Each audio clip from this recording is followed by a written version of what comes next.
दरम्यान संजय राऊत यांच्याकडून सांगलीमधील काँग्रेस नेत्यांची नाराजी दूर करण्याचा कुठेतरी प्रयत्न सुरू आहे, कारण काँग्रेसच्या विशाल पाटलांना संसदेमध्ये पाठवण्याचे संकेतच राऊतांनी दिले. विशाल पाटील संसदेमध्ये कसे जातील याची काळजी ठाकरे गट घेणार असल्याचं संजय राऊत यांनी म्हटलंय. कार्यकर्त्यांनी एकमेकांना सांभाळून घ्यावं आणि पुढे जावं असं देखील राऊत म्हणाले. तर विशाल पाटील सांगलीमधून लोकसभा निवडणूक लढवण्यावर अद्यापही ठाम आहेत.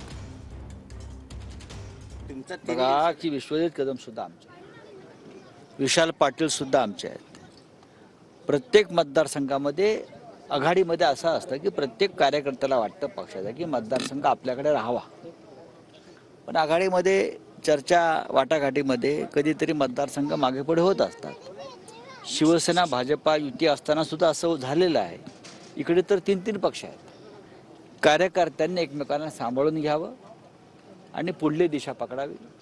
विशाल पाटील हे संसदेमध्ये कसे जातील यापुढे याची काळजी आणि पुढाकार शिवसेना घेईल.